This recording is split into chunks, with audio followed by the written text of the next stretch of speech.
ഒരു 2 മിനിറ്റിനുള്ളിൽ പറയാം. തീർച്ചയായിട്ടും ഉണ്ട്, അതിൽ സംശയമൊന്നുമില്ല. കാരണം നമുക്കറിയാം ഈ ഒരു ഘട്ടത്തിൽ നമ്മുടെ ആശുപത്രികളിൽ ആരോഗ്യ കേന്ദ്രങ്ങൾ മുതൽ മെഡിക്കൽ കോളേജുകൾ വരെ ഉണ്ടായിട്ടുള്ള മാറ്റങ്ങൾ, ചികിത്സയിൽ ഉണ്ടായിട്ടുള്ള, ഇപ്പോൾ തിരുവനന്തപുരം മെഡിക്കൽ കോളേജിൽ തന്നെ ആണെങ്കിൽ നമ്മുടെ അവിടുത്തെ ഓങ്കോളജി ഡിപ്പാർട്ട്മെൻറ്റിൽ സ്പെക് സ്കാനുകളൊക്കെ.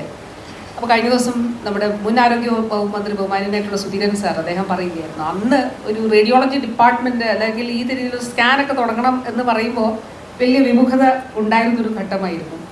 പക്ഷേ ഇന്ന് അവിടെ നമ്മൾ നോക്കുമ്പോൾ ഏത് പ്രൈവറ്റ് ഹോസ്പിറ്റലിനെ അതിനേക്കാളും മികച്ച നിലയിലുള്ള പെറ്റ് സ്കാൻ ആണെങ്കിലും സ്പെക് സ്കാൻ ആണെങ്കിലും മുഴുവൻ ആധുനിക സംവിധാനങ്ങൾ ഒരുക്കിയിട്ടുണ്ട്.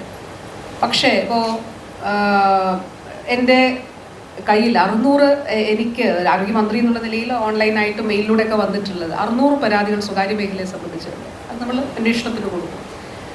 അപ്പോൾ അന്വേഷണത്തിന് കൊടുത്തിട്ട് മെഡിക്കൽ ബോർഡുകൾ രൂപീകരിച്ച് പിന്നെ പോലീസിലേക്ക് കേസ് പോകുമ്പോൾ പോലീസിന് കൈമാറുക മാത്രമാണ് ആരോഗ്യവകുപ്പിന് അതിൽ ചെയ്യാൻ കഴിയില്ല. പക്ഷേ ആരോഗ്യ മേഖല വകുപ്പിനെ സംബന്ധിച്ചിടത്തോളം ഇത്രയും പ്രവർത്തനങ്ങൾ നടക്കുന്ന ഒരു ഘട്ടത്തിൽ ഇതിനു വേണ്ടിയിട്ടുള്ള അതൊരു പൊതുവിൽ ആരോഗ്യ മേഖല ഇങ്ങനെയാണ് അല്ലെങ്കിൽ മൊത്തം തകർന്നു എന്ന് പറയുമ്പോൾ അതിൽ വളരെ ആസൂത്രിതമായിട്ടുള്ളൊരു ഗൂഢാലോചന അതിൻ്റെ ഭാഗമായിട്ടുണ്ട്. ബാക്കി നമുക്ക് വിശദമായിട്ട് സംസാരിക്കാം.